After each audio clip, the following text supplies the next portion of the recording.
آج وزیر اعظم کی طرف سے جو بات کہی گئی یہ پہلی مرتبہ نہیں بلکہ دوسری مرتبہ وزیر اعظم نے اس بات کو کہا ہے، مگر اس کا کوئی اثر زمین پر نہیں ہوا ہے۔ پرائم منسٹر کے کہنے کے باوجود بھی گائے رکشکوں پر کچھ اثر نہیں ہوا، نہ ان کے دل میں وزیر اعظم کے الفاظ کا کوئی ڈر پیدا ہوا، بلکہ وہ تو اور بے خوف ہو کر لوگوں کو مارتے گئے، ان کو مار پیٹ کرتے گئے، ان کی جانیں لیتے گئے۔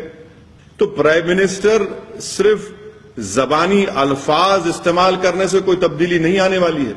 پرائم منسٹر کو اپنے اختیارات جو دستور نے ان کو دی ہیں وہ استعمال ہی نہیں کرنا چاہ رہے ہیں، اور میرا ماننا یہ ہے کہ زمین پر کچھ اثر ہونے والا نہیں ہے جب تک ہمارے ملک میں انسان کی جان کی قیمت 1 جنوری سے کم ہوگی یہ واقعات ہوتے رہیں گے، کیونکہ بی جے پی تو اپنے اصلی ایجنڈے میں ناکام ثابت ہوئی۔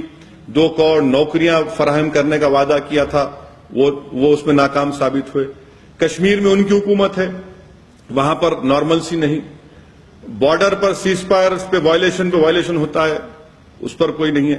اب تو حد یہ ہو گئی کہ ہم نے انڈین ایڈمنسٹریڈ کشمیر لفظ کو بھی ایکسپٹ کر لیا، یعنی ہم یہ مان رہے ہیں کہ کشمیر ڈسپیوٹڈ ہے۔ 70 سال سے ہم کہتے ہیں کہ کشمیر پر کوئی بات چیت نہیں ہوگی، مگر یو ایس اسٹیٹ ڈپارٹمنٹ کہتا ہے کہ انڈین ایڈمنسٹریڈ کشمیر، وزیر اعظم اور ان کی حکومت اس کو ایکسپٹ کر لیتی ہے، کیونکہ بی جے پی نے جو عوام سے وعدے کیے اس کو مکمل نہیں کر پا رہی ہے، اس کو پورا نہیں کر پا رہی۔ تو یہ آسان ایجنڈا ہے۔ ان لوگوں کو پوری پشت پناہی، پوری مدد سنگھ پریوار سے مل رہی ہے، اور وہ لوگ نہیں چاہتے کہ ختم ہو، اور میں کہہ رہا ہوں یہ گراؤنڈ پر اس کا کچھ اثر ہونے والا نہیں ہے۔ آئیڈیلی یہ ہونا چاہیے کہ ختم ہو جائے، گورننس ہو، رول آف لا پریویل ہو، مگر ایسا نہیں ہونے والا ہے۔